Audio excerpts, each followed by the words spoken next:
This is NTD Evening News.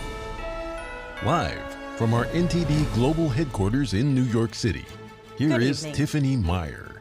Good evening, and thank you for joining us tonight. The war between Israel and Hamas rages on. The Israel Defense Forces strategy appears to have the terrorists on their heels. And as the IDF continues to push forward, a possible deal to release the hostages may now be within reach. NTD's Jason Perry has the update and a warning: this report contains graphic footage that may be disturbing.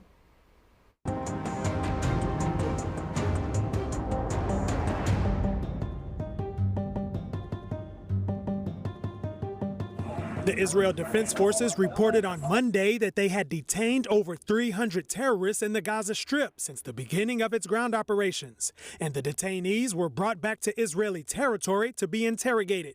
The detainees were asked about Hamas terrorists staying in Al-Shifa Hospital.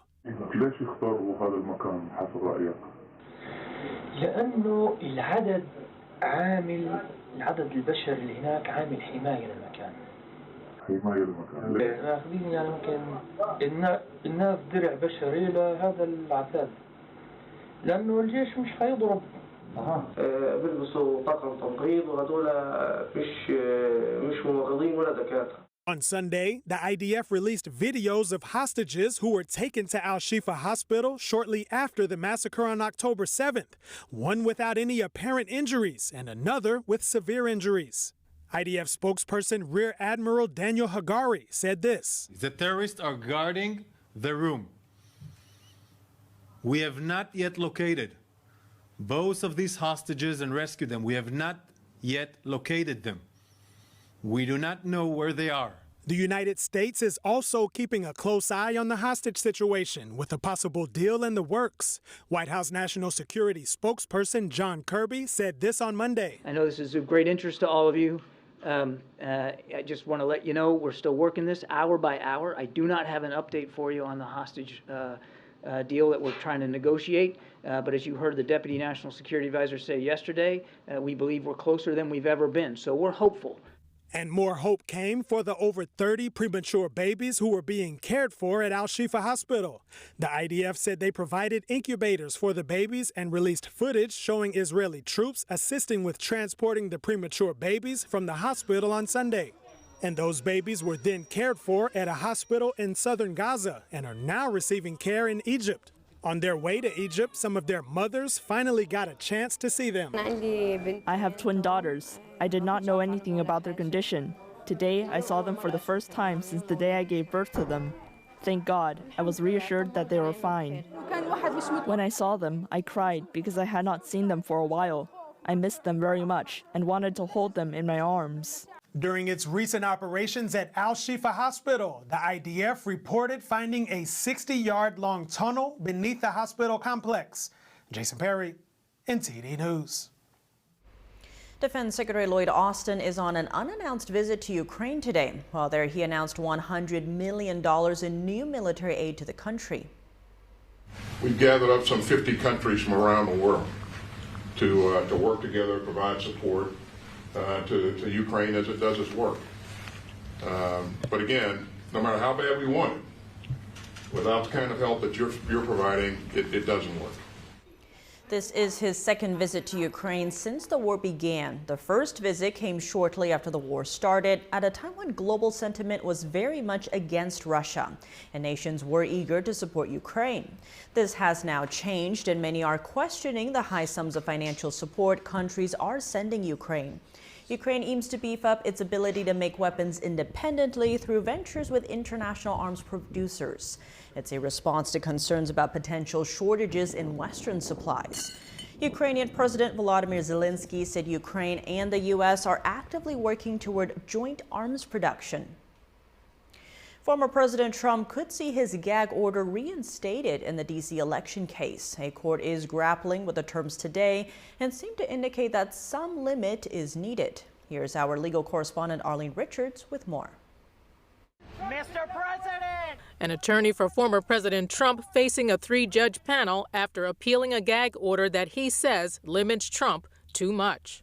The order is unprecedented and it sets a terrible precedent for future restrictions on core political speech. District Judge Tanya Chutkin sided with federal prosecutors last month when she signed an order that set restrictions on public statements made by Trump. Statements that federal prosecutors argued threatened and harassed potential witnesses and public figures.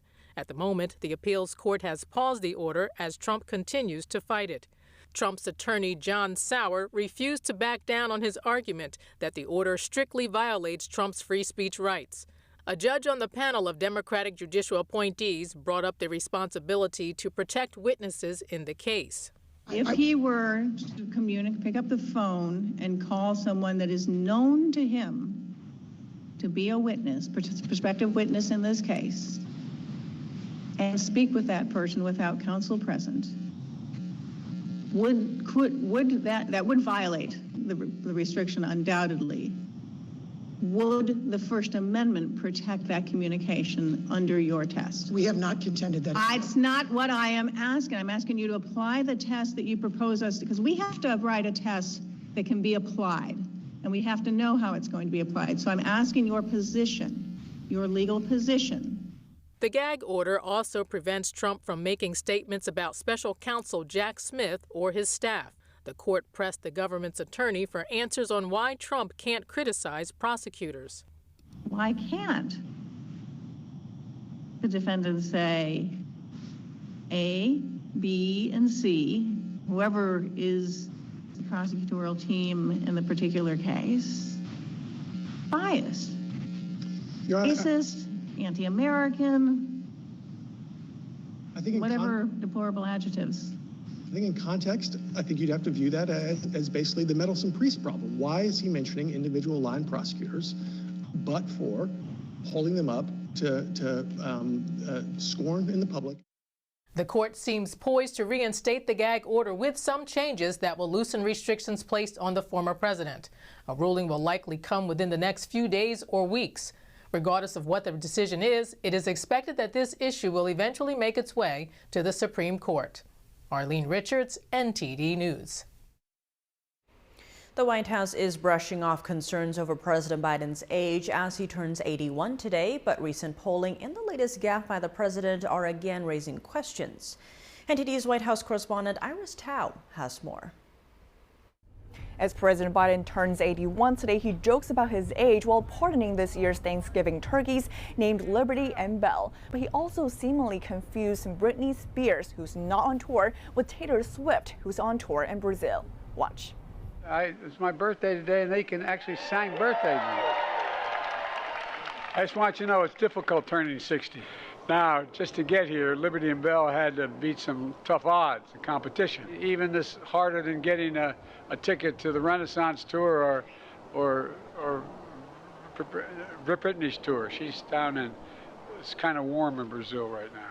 President Biden, who's the oldest commander-in-chief in U.S. history, frequently jokes about his age and has responded to such concerns by saying, "Watch me."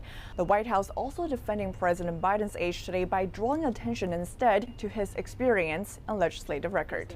It's not about age, it's about the president's experience. That's what we believe. And it's, you know, as they say, the proof is in the pudding, right? The president has used his experience to pass more bipartisan legislation in recent time than any other president. That's just a fact. Despite the defense, polling continued to show warning signs for President Biden's re-election campaign. A recent poll by the New York Times and Siena College, for example, shows that 71% of battleground state voters think that Biden's too old to serve as the president. Meanwhile, a September poll by ABC News and the Washington Post say that 3/4 of Americans think Biden's too old to run, while about half of Americans think the same way of Trump. Other polls also show similar results, which is that more Americans are concerned about Biden's age than about Trump's. Meanwhile, both Biden's and Trump's campaigns have used the age factor and the other candidates' gaffes to target the other person. Back to you.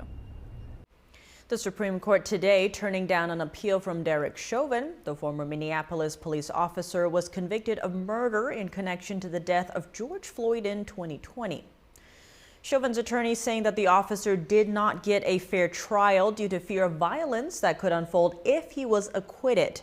Floyd's death in 2020 triggered nationwide riots after a bystander footage showed Chauvin kneeling on Floyd's neck for approximately 9 minutes.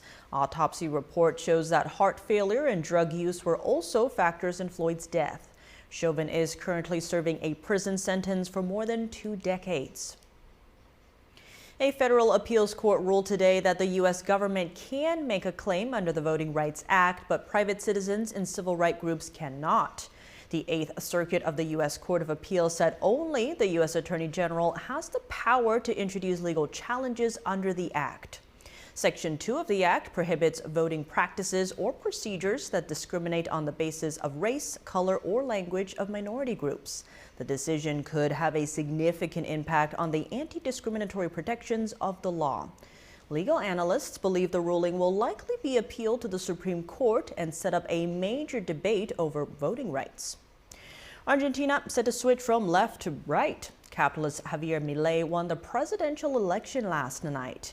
NTD's Arian Pastar shows us what Milei is known for and how this could affect the U.S. On Sunday night, self-described capitalist Javier Milei won the presidential election in Argentina with almost 56% of the vote. His opponent had just over 44%. This is the widest margin of victory in a presidential race since Argentina's return to democracy in 1983. Today, the impoverishing, omnipresent state model is over. Today, the idea that the state is loot to be shared among politicians and their friends is over. Milei is set to succeed a left-leaning president who was in power while Argentina experienced extremely high inflation, as you can see in this graph. Before winning the election, Milei gained international attention through clips like this one, in which he describes how he would cut government spending. Ministerio de las Mujeres y Género y Diversidad, afuera. Ministerio de Obras Públicas, afuera, aunque te resistas. And because of clips like this one, conservatives in Argentina and around the globe, quite frankly, now seem confident that Milei can turn Argentina around and improve the lives of millions of people. But can he really? To find out more, I spoke with Fergus Hodgson. He's the publisher of the Impunity Observer, an outlet focused on Latin America and the US. I don't expect any one man alone to turn an entire nation around. However, it is still a historic moment. This is really the battle beginning. At least there's an opening here, and he, with the right support, can make major changes. He says Argentina's previous presidents implemented 3 policies which have to be changed: a unionized economy, not allowing trade with other nations, and the politicization of the central bank. There really needs to be basically shock treatment, across-the-board liberalization. He added that Argentina is already transitioning to using the US dollar instead of their own peso. It is incrementally a positive step in terms of, let's say, preserving the dollar's status as a reserve currency. Milei is set to take over as president in 3 weeks. Arian Pastar, NTD News. What changes can we expect to see in Argentina under Javier Milei, and especially how will his presidency change Argentina's relations with other countries, including the U.S.? Joining us now to discuss, we have Marcos Schottges, editor-in-chief of the Portuguese edition of the Epoch Times. Marcos Schottges, thank you so much for joining us. Great to have you on the show. Thank you for having me. Argentina's new president has been dubbed by the Washington Post as, quote, a leap into the unknown. Now, the U.S. has an interest, as we have about $30 billion in trade with Argentina. How do you see this election impacting the U.S.? Well, it impacts the U.S. a lot. And just first of all, isn't a leap into the unknown a little better than the known 140% inflation year on year that we have right now? I mean, the country's economy is just in ruins. So it impacts the U.S. in a bunch of ways. First of all, the previous government, the previous administration was very, very pro-China. Geopolitically, China has been gaining a lot of leverage in Argentina. They have a space station in Neuquén province. And I mean, even talking rare earth minerals, Argentina is a resource for lithium-ion battery resources. So there's this aspect of it. Other than that, it also impacts U.S. interest in the sense that Argentina, it is unknown whether they'll be able to do better with their debt, but they were doing very poorly. So a change is welcome in the way they were dealing with their foreign debt. Those are a few ways it does impact the U.S. But other than that, the previous regime was also very pro-Cuba, very pro-Iran even. They were excusing Iran and Hezbollah action to an extent. So I think talking geopolitically and even debt-wise, we'll see. But the previous administration was not doing a good job in terms of U.S. interests. I want to get at geopolitics, but first in terms of the economy, because you mentioned how inflation there is at 140%. That means about 2 out of 5 residents are living in poverty. Now, Javier is an economist. He has no background in politics. He has vowed to change the currency from the peso to the U.S. dollar and get rid of the central bank there. How much do you see the economy playing into how this election turned out? Well, I think it was one of the determining factors, really, that got Javier Milei elected. Especially because, oddly enough, despite the economy being in shambles, the Peronist Party, the local left, chose the current economy minister to run for the elections. A lot of people even wonder why didn't Alberto Fernandes, the incumbent, go for re-election, but that's because his approval ratings were so low that was just like a failed bet. It was just a non-starter to get him on the ballot. So they went for Sergio Massa to rival Milei, which is the economy minister. Many people argued that he wasn't the responsible for getting the economy this bad. He inherited a problem. He entered late into the administration, but be it as it may, it was the economy minister. So I think it was a very determining factor. One thing that's very delicate for Milei to balance right now is the fact that Argentina is really a welfare-prone country. Leftist populist leaders have a long lineage there of getting a lot of support through welfare, which is completely opposite to what Milei is preaching. So we'll see how he's able to balance Congress, popular support, and get things going. But economy-wise, yeah, that was a very big factor. And Marcus, you brought up the Chinese Communist Party, and Argentina has a lot of debt to China. And right ahead of this election, China actually loaned Argentina $6.5 billion, hoping that the former economy minister was going to win instead. Now, Javier has vowed that under his administration, Argentina will do no business with communist countries, including China. How likely is that given the amount of debt we're talking about? So the way he phrased it was more in the sense that he would not promote ties economically or otherwise with what he calls murderous regimes. He even came as far as calling socialists trash and quote-unquote human excrement, which was very poorly seen in the left-wing press in South America.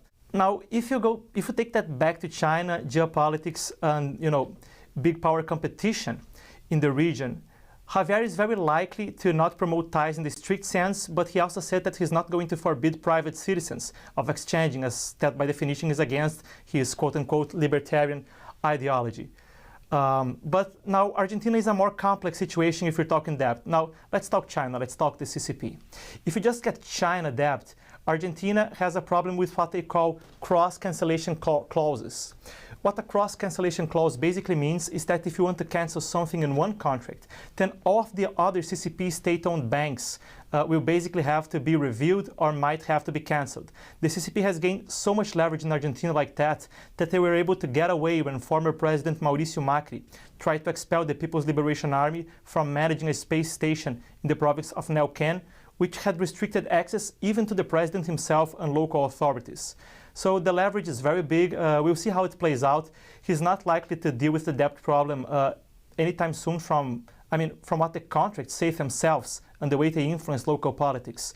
But I think he might have some leverage in dealing with stopping the promotion of ties, maybe getting out of the Belt and Road Initiative, maybe getting out of the BRICS bloc of countries, which are all things he has previously suggested he intended to do. So it will reduce the influence to some extent, but there are long-running contracts he won't be able to push out so soon in my analysis. Quite fascinating. Well, Marcus Chauvin, thank you so much for your time. Thank you for having me. thunderstorms are impacting parts of the U.S. today, but early travelers can expect to avoid major disruptions. This holiday season is expected to be the busiest ever for travel, with the peak hitting on Tuesday and Wednesday. NTD's Melina Weiskup is at Reagan National Airport with more. A record number of travelers for this holiday season. Around 50,000 flights are scheduled for the day before Thanksgiving this week. Around 30 million passengers are expected to be screened through airport security checkpoints between last Friday and next Tuesday. Every year we go down south to New Orleans and have some good Southern food. So I'm going back to see family. My granddaughter's birthday is on Thanksgiving, and I'm expecting a new grandbaby any day now. Data shows that ticket prices are supposed to be around 13% cheaper this year, but passengers tell us they have only seen a minor difference. They were cheaper than if we went tomorrow. Much cheaper. So it's pretty average. I think it's still a little pricey. Yeah, it was definitely a little bit cheaper than it has been in past years, so that's nice. And while TSA says it's bolstered up air traffic control staff and pressured airlines to avoid the same mistakes as last year, the agency tells travelers to still be prepared for bad weather. There is some bad weather expected that could affect Thanksgiving travel. This bag is full of like coats and hats. Going back in, I think it's supposed to get a little bit cooler than it was when we took off today, so definitely worried about winter storms rolling in at some point. And if your flight is canceled or significantly delayed and you choose not to rebook, the Secretary of Transportation reminds you that you are entitled to a full cash refund. Reporting from the Ronald Reagan Airport here in Washington, D.C., Melina Weiskup, NTD News. A number of major companies are pulling ads from X, formerly known as Twitter. Among them are IBM, Disney, NBC Universal, and Warner Brothers Discovery. We spoke with NTD Business host Don Ma for more. Don Ma, thanks for joining us. Yeah, always great to be here, Tiffany. To begin, tell us more about this situation. All right, so the companies that you mentioned earlier, some of them actually didn't say why they're pulling their ads from X, so we won't know for sure, but this move does come after a media report by this outlet called Media Matters for America. And what this report said is that it alleges that X is serving ads next to anti-Semitic posts. It actually showcased a couple of screenshots as well with ads appearing next to these posts, including from Apple, from IBM as well. And so according to Twitter, actually, these photos were sort of faked, if you will, by Media Matters. Not that they were photoshopped. So let me explain here. What Twitter said was that Media Matters user actually created a few alternate accounts, and those accounts started following a lot of anti-Semitic content creators, and they would do this so that their timeline is populated with anti-Semitic posts. And what they would do was to refresh their timeline over and over again until they got an ad to appear next to some of these posts. And this is basically what Twitter has been saying in regards to this situation through their small investigation. And what about some of the specific data points that X has found? What can you tell us about that? Yeah, so what X has found was that on that particular day that this user was doing this, according to them, there were around 5.5 billion ads served in total on X, and only about 50, less than 50 actually, were displayed alongside anti-Semitic content that were mentioned in the Media Matters report. If you put this into a percentage, it's actually less than 1%. And a Twitter spokesperson actually said that this just showcases how efficient Twitter is in terms of actually avoiding these types of scenarios. And for one of the ads that were specifically mentioned in the Media Matters report, Twitter said that this ad was actually served next to an anti-Semitic post that was only seen by one person, and it was that very user from Media Matters. So what Twitter is saying is that this report actually misrepresents the user experience when it comes to anti-Semitic content and ads being served next to them. And Elon Musk actually said over the weekend that they plan to file a lawsuit against Media Matters for this false report. And Media Matters president actually had a chance to respond to this tweet from Elon Musk, and it seems like he didn't actually directly dispute what Twitter has alleged here. So it's either he didn't want to or for some unknown reason. But if it were me, if I had the chance, the first thing I would do if somebody is alleging that I created a false report is to dispute that. But you know, for some reason he didn't, and this is the overall general situation here. Wow, quite the roller coaster there, Don Ma. Thank you so much for joining us. All right, thank you. Artificial intelligence startup OpenAI has not provided details on exactly why its board suddenly fired Sam Altman. On Friday, it said only that he was not candid in his communications and that new leadership was needed. NTD's Faye Quarter takes a closer look.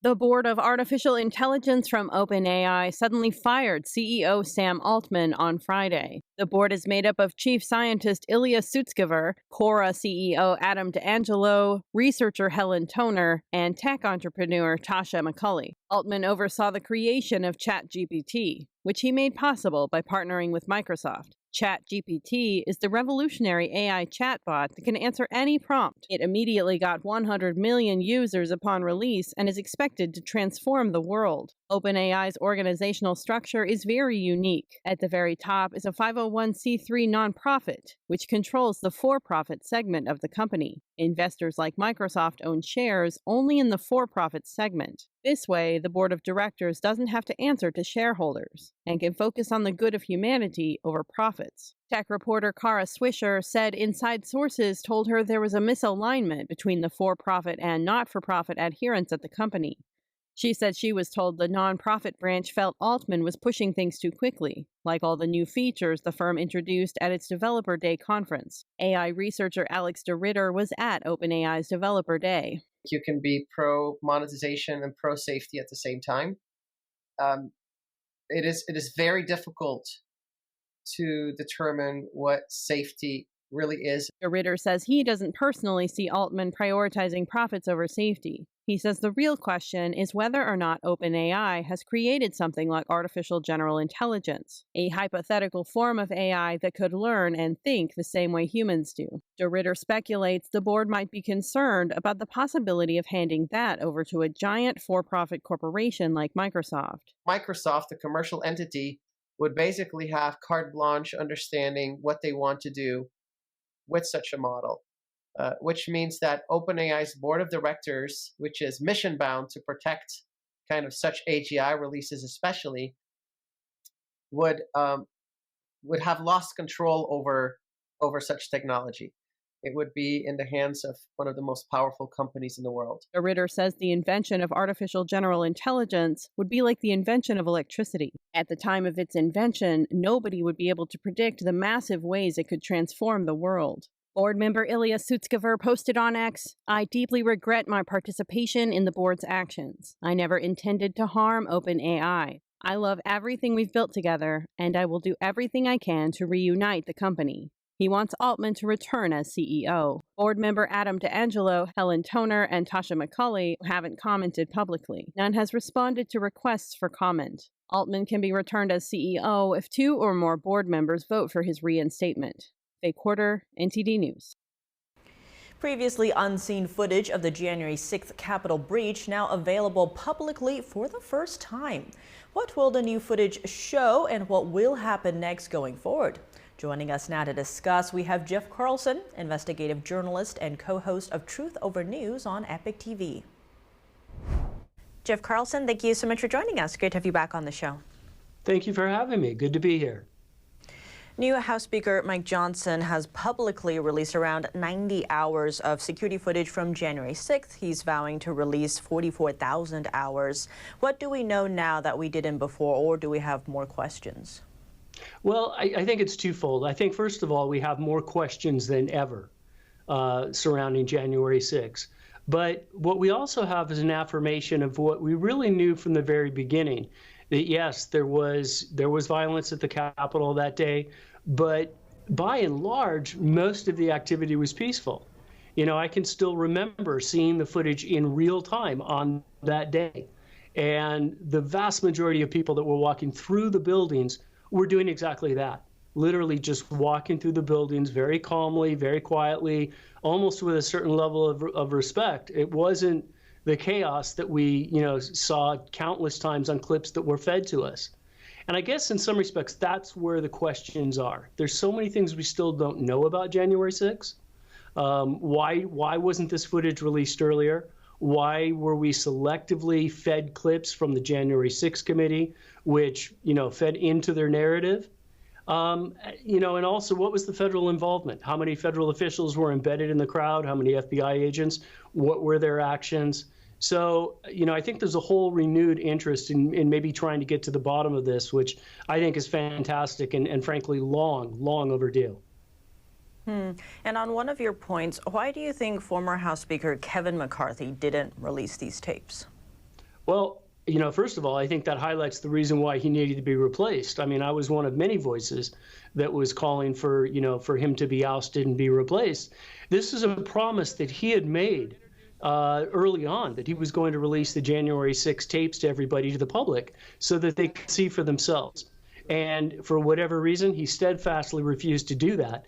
And it literally took his ouster before those tapes were disseminated broadly. And it's really important to think about the broader background. There are people that went to prison over this. If anything, the DOJ has gotten more aggressive. And yet, for some reason, the GOP Speaker of the House refused to release the tapes despite a promise and despite pleas from his base to do so. Literally took his ouster. So I guess, I'll leave that up to the audience to make of that as they will. I want to get to that, but first, you did bring up the January 6th committee, and now that committee alleged that former President Trump was responsible. Do you think these tapes will change that? I think they are changing that. I think it was apparent to everybody on the day that the events unfolded that this was going to be a political disaster. It was, and there was real violence on that day, but there's a lot of things that may or may not have led to that violence that we don't understand. And it was immediately mischaracterized for political purposes. The way I look at it personally is that this was initially a rally that became a protest that in some areas became a riot. But there were plenty of other areas where things, did not have those characteristics, and it was never an insurrection. So the release of the tapes allows for a chance of pushback to try and take what has been a firmly pushed narrative and place it in its proper perspective. But there have been a number of congressmen who have been rightly calling for an investigation of the January 6th committee, and I really, really hope that they are going to stick to that and actually do some investigation, because this was 100% a politically driven investigation, but it resulted in real people being hurt, real people going to prison over, things that I personally don't see as a crime. And Jeff, you touched on the real consequences of this following January 6th. We saw long prison sentences handed down. Some are still in jail, and some actually took their own lives instead of facing those sentences. Now, you retweeted something on Twitter saying the most underreported story of J6 is widespread police brutality against American citizens. What does the public need to know about what happened that day? Well, there's a number of different incidents that have been portrayed as, protesters attacking police. And yes, there was some of that.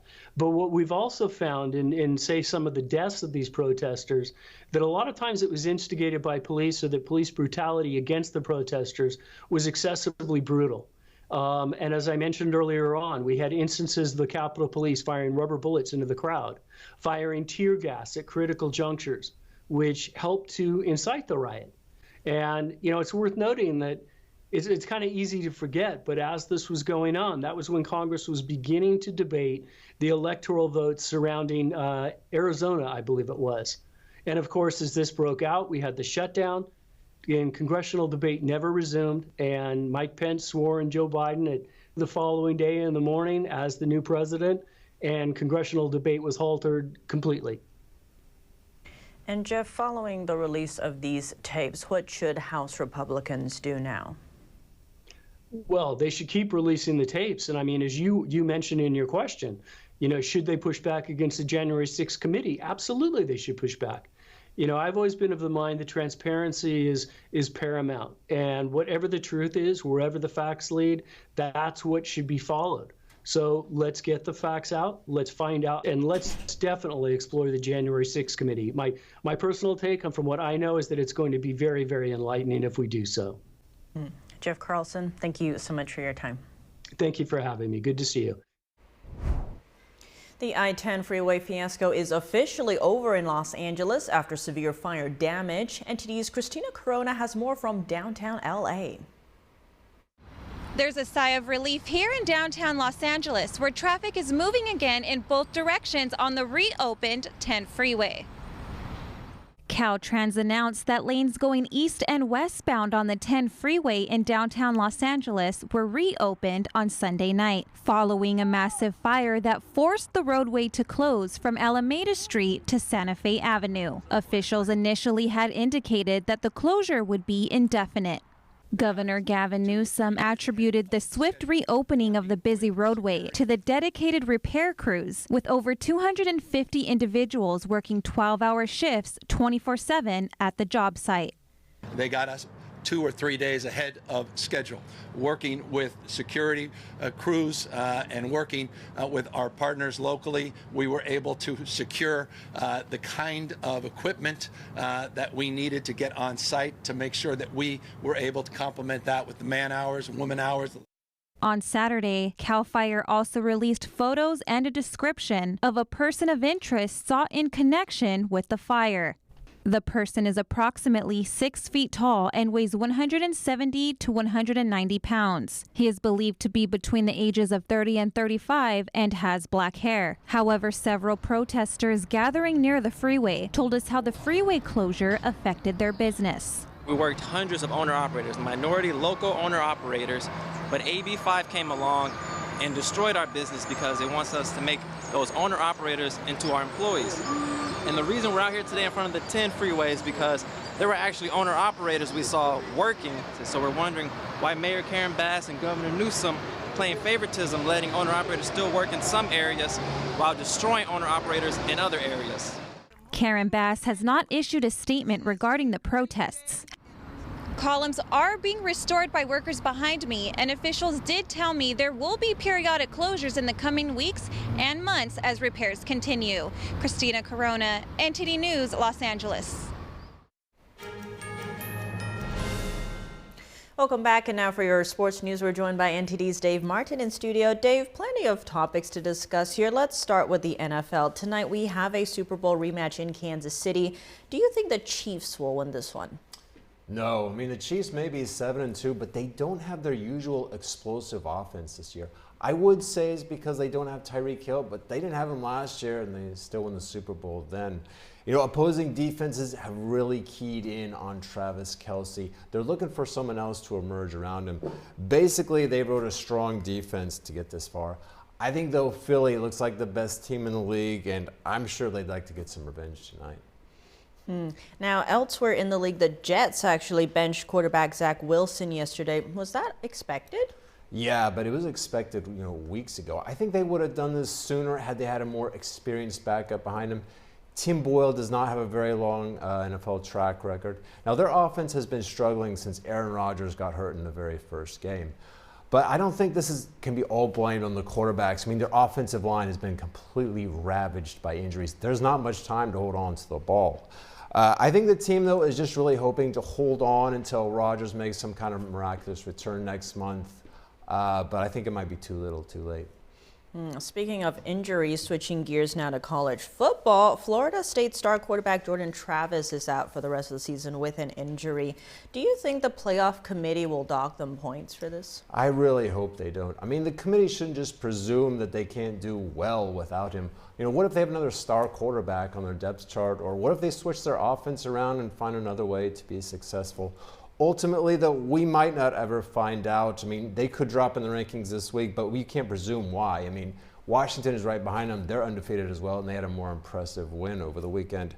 I think the committee, though, would catch quite a break if Florida State just lost and they never really had to answer this question. Speaking of the committee, it seems like they have some more hard decisions coming soon. Michigan playing Ohio State this weekend. How far do you think the loser will have to fall? I think it'll depend on how close the game is. If it goes to overtime or it's won on a last-second play, maybe they only fall to fourth, although it'll be interesting to see who jumps ahead of them. But I think the committee's, though, their biggest nightmare, though, is if the winner then loses in the Big Ten title game the week after, and then Georgia loses in the SEC and Washington loses in the Pac-12. Then you'd have like 8 one-loss teams looking for 4 playoff spots. That would be quite a disaster.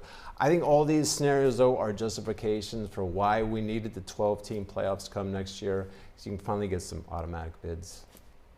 Quite interesting. Well, Dave, as always, thanks for joining us. Thank you, Tiff. And that's all for today's news. Thanks for tuning in. I'm Tiffany Meyer. Good night.